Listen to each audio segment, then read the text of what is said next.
Hi friends, ఈ video నచ్చినట్లయితే like చేయండి, సబ్స్క్రైబ్ చేయండి. వరలక్ష్మి దగ్గరికి వాళ్ళ తమ్ముడు వచ్చి, అక్క బావ విషయంలో ఏదో తేడా కొడుతుందక్క అని చెప్పేసి అంటాడు.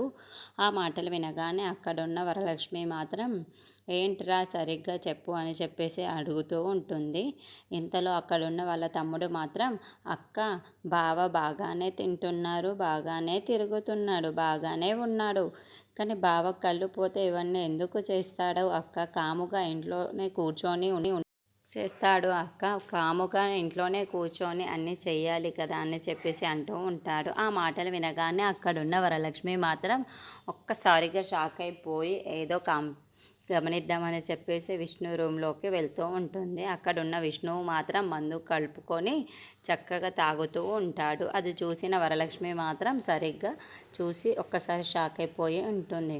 ఏంటి ఈయన ఇప్పుడు ఈ టైంలో మందు తాగుతున్నారు ఏంటి అని తన దగ్గరికి వెళ్ళి, ఏంటండి మీరు ఈ టైంలో మందు తాగడం అంత అవసరమా అని చెప్పేసి అంటుంది. ఆ మాటలు వినగానే అక్కడున్న విష్ణు మాత్రం, నాకు నచ్చింది, నేను చేస్తాను, నా ఇష్టం, నువ్వు నన్ను ప్రశాంతంగా ఉండనియవా అని చెప్పేసి అంటాడు. ఆ మాటలు వినగానే అక్కడున్న వరలక్ష్మి మాత్రం, ఏంటండి ఈ టైంలో మీరు ఏమి తాగకూడదు, మేము ఇచ్చే జ్యూస్ ఇస్తే ఇచ్చిందే తాగాలి, తినాలి అని చెప్పేసి అంటూ ఉంటుంది. ఆ మాటలు వినగానే అక్కడున్న విష్ణు మాత్రం, అదేమీ లేదే, నాకు నచ్చినట్టు నేను ఉంటాను అని చెప్పేసి అంటాడు. ఇంతలో అక్కడ వెన్నెల, వైష్ణవి వాళ్ళు వస్తూ ఉంటారు. అది చూసిన విష్ణువు మాత్రం, ఓహో పిల్లలు వచ్చారా, అందుకే ఇలా అంటున్నావా అని చెప్పేసి అంటూ ఉంటాడు. ఆ మాటలు వినగానే అక్కడున్న వరలక్ష్మి మాత్రం, ఏంటంటే పిల్లలు వచ్చిన విషయం నాకే తెలియదు, మీకు ఎలా తెలిసింది అని చెప్పేసి అంటూ ఉంటాడు.